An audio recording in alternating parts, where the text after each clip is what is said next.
tela Sim. abre mais ainda. Então, se eu colocasse o CinemaScope aí nessa tela, ia pegar lá daquele Mazzaropi até na televisão. Sim. Pra você ver como é que eu tenho que mexer em lente aqui. Espaço aqui para projeção eu vou ter que trabalhar. Né? Vamos lá, então.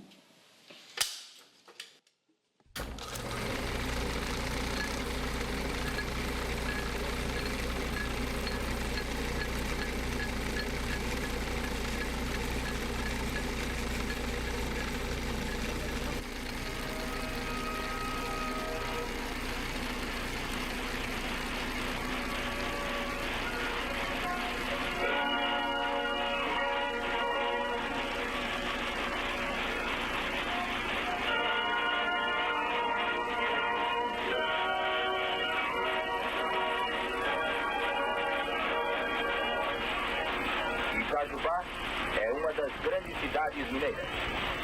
Centro industrial, comercial e agrícola, destaca-se entre as outras do sul de Minas, pelo seu crescente progresso e pela operosidade de seus sítios. Sob o céu de Itajubá vive e trabalha uma cadeia infinita de famílias, cooperando de um modo decidido e notável pelo bem-estar e progresso da cidade. Itajubá, cidade cercada de fazendas.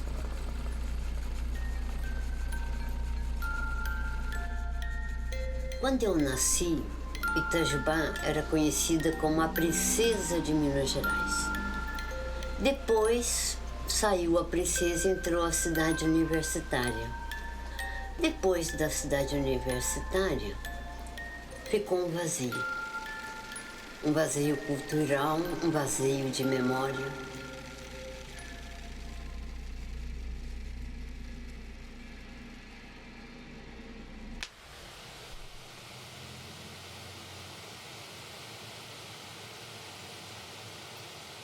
Eu nasci numa casa onde tinha festas a semana inteira. Itajubá, em cada casa tinha um artista. Só que não se reconheciam como artista, porque era tão normal tocar um instrumento, cantar. Eu sou de uma geração que ficou até pouco tempo se ressentindo do esvaziamento do movimento cultural. A gente ficava sempre pensando, nos anos 80 era assim, era assado e agora não tem mais. O movimento cultural tem início com um teatro que existia no século XIX em Itajubá, chamado Teatro Santa Cecília, que foi ali que as pessoas que eram vocacionadas para o teatro puderam se desenvolver. E o cinema, que era inicialmente utilizando o Teatro Santa Cecília, século XIX, final do século XIX, com recursos da época muito precários. Aí depois surge o primeiro cinema mesmo, em Itajubá, num prédio próprio, que foi na Praça Teodomiro Santiago, no prédio hoje entre a sede do Clube Itajubense e a sede da antiga Caixa Econômica Federal. Ali funcionou o primeiro cinema de um espanhol chamado Garcia, mas com subsídios financeiros da dona Amélia Braga, que foi a grande precursora e estimulou muito o desenvolvimento de Itajubá, né? Graças aos recursos financeiros da dona Amélia Braga, esse Garcia, esse espanhol, pôde desenvolver o cinema ali naquele prédio. Foi o Biju Salom. Biju Salom. Aí, posteriormente, veio a construção do Apolo, em 1926. Depois, tivemos o Cine Para Todos. Era aqui, né? Na Boa Vista. Aqui na Boa Vista. Na Boa Vista também tivemos o Cine Edna, perto do Para Todos. Tínhamos o cinema da antiga fábrica de armas, hoje em Bel, também tinha um cinema. Então, como é um período anterior à televisão, então o cinema era o foco principal do entretenimento das pessoas, né?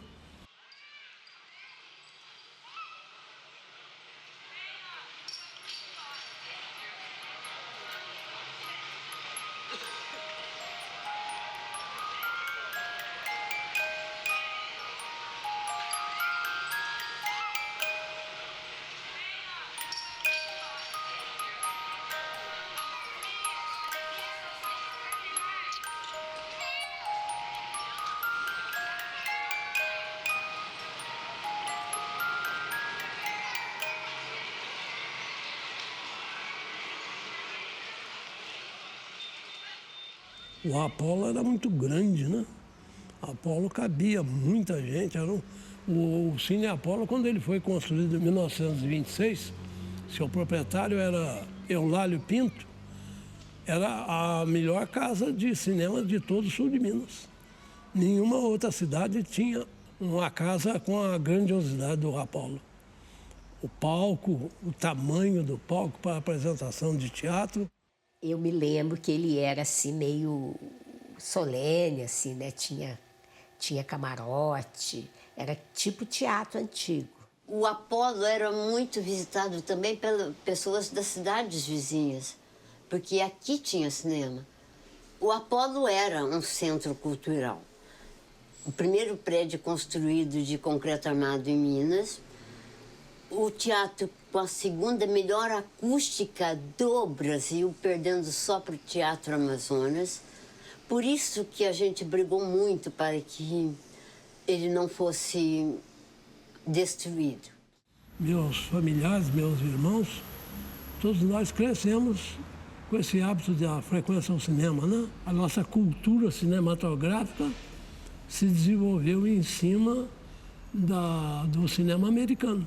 Apolo, ele só exibia filmes americanos. Só com o aparecimento do Cine Edna é que passou a apresentar filmes de outros países, principalmente da França e da Itália. E aí a gente começou a tomar conhecimento desses artistas desses outros países.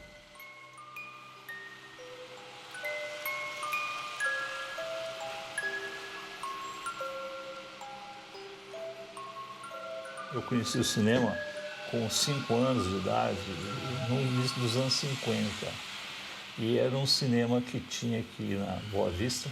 A Boa Vista foi muito ativa culturalmente.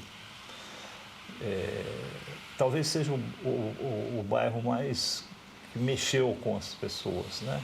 Mas aqui teve 2 cinemas, um próximo ao outro. E eu conheci o cinema no Cine Edna. Chamava Cine Edna pelo nome da filha do dono do cinema, que era o seu Alvo Mandolese, que tinha a padaria. E o cinema era do lado da padaria, aqui na rua Maria Carneiro, que eu chamo também, às vezes, para os íntimos, de a Quinta Avenida de Itajubá. E durante algum tempo esse Cine Edna se mantinha, porque atraía as pessoas apreciadoras da arte cinematográfica. As pessoas queriam ver a arte cinematográfica italiana, a arte cinematográfica francesa. Então, conseguiu uma boa frequência porque tinha já um grande número de pessoas que apreciavam isso. Eu fui pegar o cinema já com 12 anos, aí já não era o Edna. O Edna fechou, ficou o Cine para Todos. O Cine para Todos marcou época em Itajubá. O Para Todos era um cinema para todos. Então, ele atendia a necessidade dos trabalhadores, porque em frente a ele tinha a fábrica Codorna. E chegou a ter 1.400 funcionários. Então, todo mundo morava por aqui e tal, ia no cinema. 7h30 da noite, você não conseguiria passar na rua ali. As pessoas ficavam aglomeradas do lado de fora do cinema. O Cine para Todos exibia o mesmo filme do Apolo, com horários intercalados. Eram bobinas, né? Rolos de filmes, que chamavam, né? Que eram deslocados de um cinema para o outro.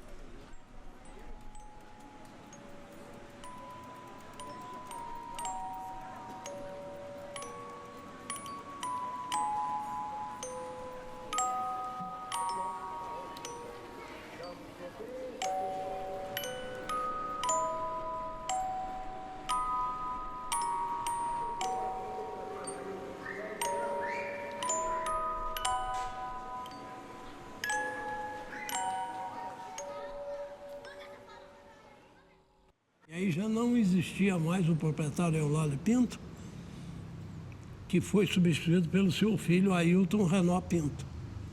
E esse, então, tomou a iniciativa de construir o Cine Presidente, que aí foi um progresso substancial para a cidade, né?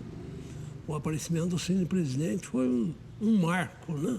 Culminou com o desaparecimento do Apolo, né? Nasce uma casa nova e a casa antiga vai se encolher e vai desaparecer. Como ele era da mesma companhia do presidente, né? Aí o presidente continuou, não tinha mais Apolo. Fiquei anos assistindo só no Presidente, era o único cinema. Ficou muitos anos o único cinema da cidade.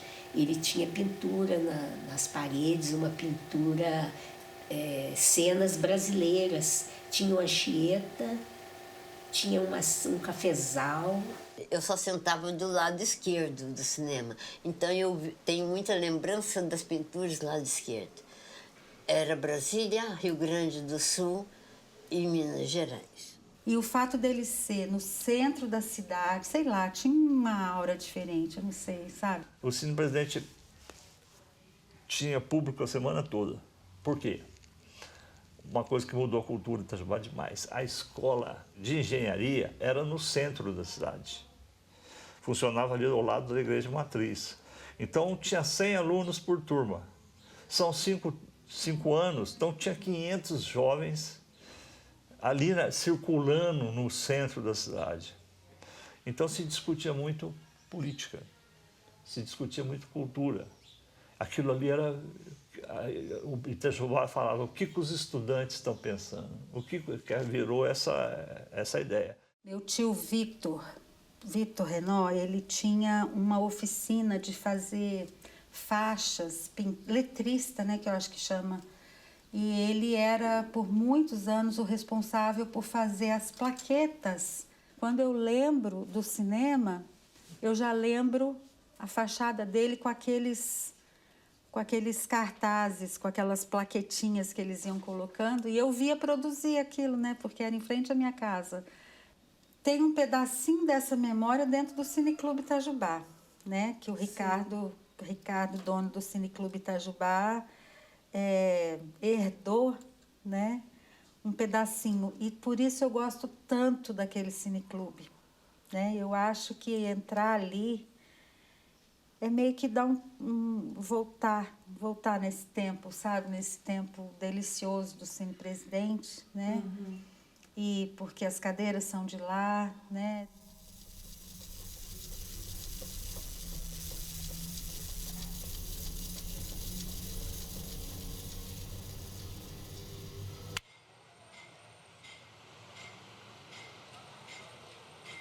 Surgiu em Itajubá uma coisa interessantíssima, que chama o Cine Alvorada, que era ali no meio. Era um meio termo entre a elite e a plebe, tá? Que ficou no meio ali da Rua Nova. E o Cine Alvorada conseguiu funcionar, da família Storino, conseguiu funcionar com a Fox Film, com outras empresas que não faziam parte dessa que vinha para os outros cinemas da Itajubá. Tinha uma divisão na distribuição de filme. Quando surgiu uma nova casa de cinema independente, essa casa tinha dificuldade para conseguir bons filmes, porque ela era isolada. Só tinha ela. Começou a abrir um pouco quando chegou o cinema francês e o cinema italiano.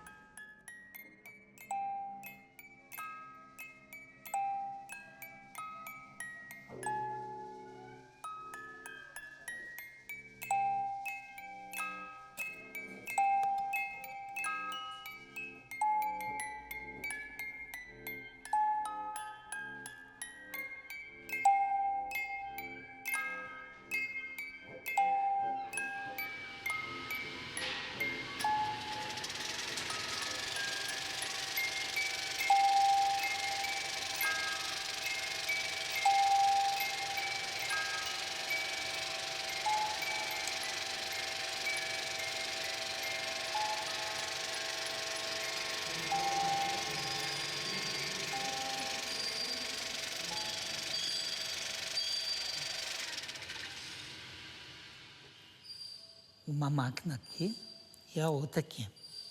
Aí liguei elas, funcionou. Aí o que eu fiz? Falei, bom, agora nós temos que fazer o teste. Jogar lá na tela, vamos achar um rolo de filme aí, qualquer coisa. A gente pede lá no Cine Presidente, alguma coisa que eles devem ter no Cine Alvorada, para a gente ver se está faltando alguma coisa. Aqui é F5, Indústria de Material Bélica do Brasil. Especializei em tudo quanto é peça, inclusive o fuzil 5.56, eu fui um dos que ajudou a desenvolver ele. Coronel, que era o chefe da produção, Coronel Matias, presidente da CIPA. Aí ele pegou, aí falaram para ele, ó, tem um rapaz aqui que já mexeu com cinema, conversa com ele, para ele ver se esse projetor funciona. Aí ele me chamou. Aí eu fui para a escolinha, levei, cheguei lá, acendi tudo, né? E ligou tudo. Aí começou que o contrato foi feito com o Night de Arte, né? O Major Oliveira Rosa foi lá em São Paulo, fez o contrato, já selecionou uma quantidade imensa de filmes. E aí começou a funcionar, que nem tanto tinha matinê no domingo. Aqueles que são envolvidos com cinema, muitos já foram embora. Mas os que restam, pode ver que a paixão é cinema. Porque nós era feliz e não sabia.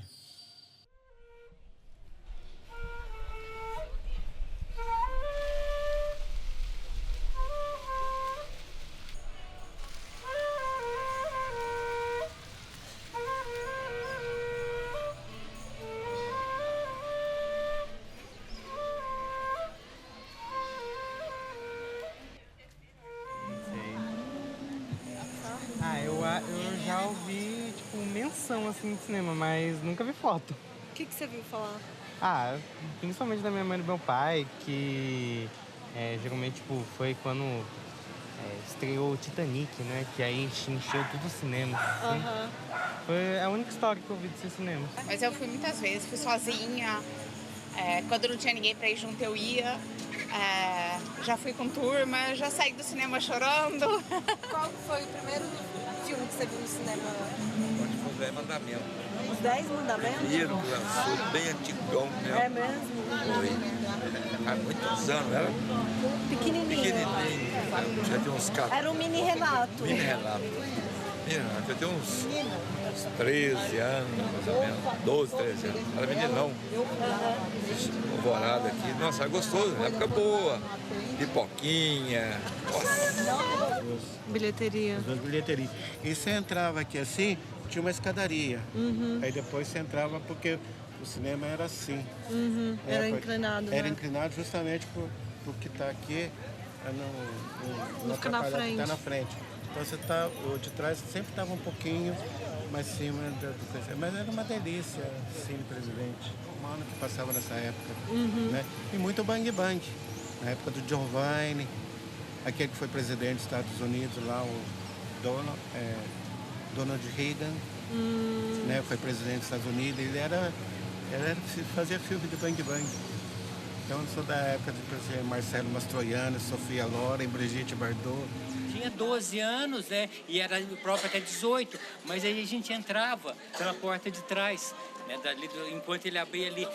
Às vezes dava certo, até que uma vez foi tarde demais para esquecer, eu lembro o nome do filme, e eu estava entrando meio que de costas, assim, né? E a minha mãe estava saindo. E ela me pegou, o que você está fazendo aqui? Aí sujou, aí acabou, não deu... Acabou. Mas você sabe que tem cineminha, né? Sim, tem. Quando eu mudei para cá, acho que foi há 9 anos atrás, eu fui dar uma volta aqui para lembrar o tempo, né, mais antigo, e estava passando um filme que foi o primeiro filme que eu vi na minha vida, Marcelino Pão e Vinho. Eu vi lá em São Lourenço. E aí eu falei, gente, mas esse filme aqui... Mas eu fui lá, eu tava o dono do cinema, ele começou a falar, lá entrou, não precisei pagar nada, aí viu o filme, depois ele ainda me mostrou como é que passa o filme.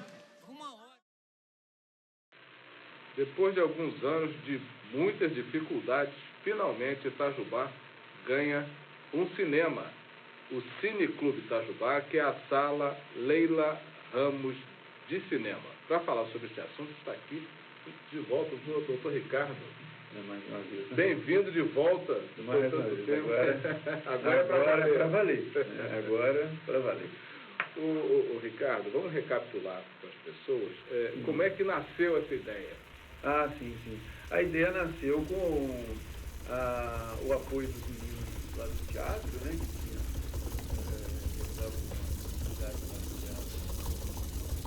Quando criança, meu pai era ligado à área de cinema. Eu vi ele naquela atividade toda, né? Com os cinemas dele, que ele tinha cinemas. E os primeiros contatos eram os cinemas de rua, que eu frequentava na minha cidade natal, e com isso eu fui aprendendo, né? Fui desenvolvendo a capacidade. Desde a idade de 6 anos eu já mexia com cinema.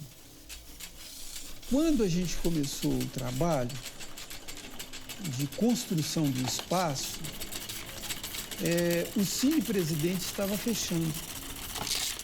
E quando ele fechou definitivamente, a família do cinema, né, proprietária do cinema, ofereceu as cadeiras. Nós começamos o trabalho aqui em 2006. Nós abrimos a sala em 2009, com exibições gratuitas de cineclubismo. E sem o conhecimento público, sabe? A gente não tinha ainda registro na Ancine, não tinha CNPJ, não era um cineclube registrado. E quando foi em 2011, a gente inaugurou o espaço também como um espaço comercial, né? Exibia os filmes, exibia também em digital, né? E com isto, as sessões de cineclube era completamente diferenciada do cinema comercial. Nós temos um acervo em 16mm de película muito grande, sabe? E, inclusive, muitas cópias que vieram de fora. E, com isto, a gente faz um trabalho de recuperação dessas películas, que elas não podem ficar paradas, né? Precisa desse acervo para manter viva a imagem, a memória do cinema, a memória da cinematografia, né? Em filme, em película, né? Que é outra dimensão, né? É totalmente diversificada do digital. Passamos por muitas dificuldades. Porque, para manter o cinema funcionando com o movimento, a gente tinha que ter público e tinha que ter filme de ponta.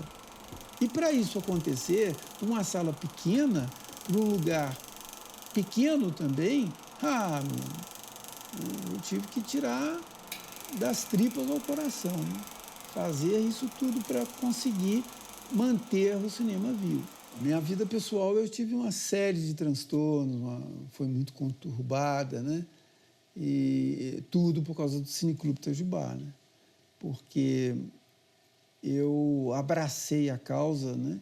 E levei a coisa muito a sério e esqueci do meu outro lado, né? O lado pessoal. A pandemia caiu para nós como se fosse uma bomba, né? Uma bomba vindo do céu para destruir completamente, devassalador. Tivemos assim um prejuízo indescritível. Agora, o que acontece é o seguinte: a minha persistência é que está fazendo o espaço sobreviver. Eu estou persistindo, confiando no poder público,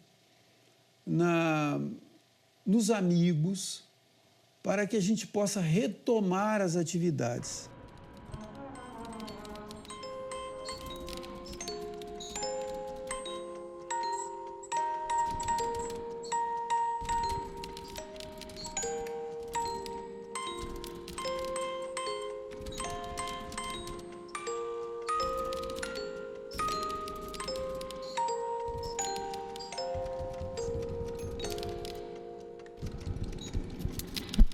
O sonho que é sonho, né, ele só é sonho quando ele é sonhado junto. Né? Por isso que eu abracei a comunidade de Itajubá, eu abracei esse público maravilhoso, né, para fazer esse sonho junto. Né? Chamar essa turma toda, esses jovens todos, essa turma maravilhosa aqui para abraçar a causa junto. Viver a sétima arte nessas cadeiras maravilhosas, nessa sala humilde, mas uma sala que tem o objetivo de vingar a sétima arte. Pronto, aí eu já estou manejando, né? Já dá para dar um soco na câmera. Vou trazer uma lâmpada do chão.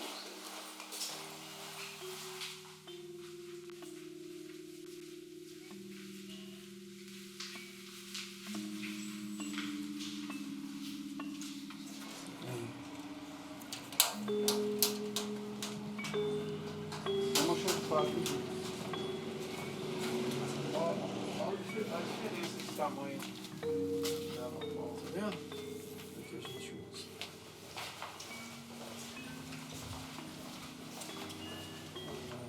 Novinho.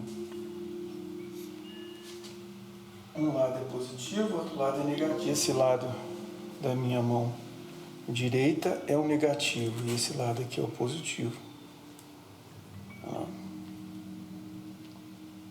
Isso aqui que vai ali naquela máquina e fica nessa ponta. Tem uma luz que dá uma coisa maravilhosa. Antigamente, os filmes que eram em nitrato, né, ocorria muito acidente na cabine. Por quê? O carvão que vinha aqui da lanterna pegava fogo exatamente aqui, né? Então, vou dar um exemplo para vocês como que é que pega fogo. Ó, vou abrir a janela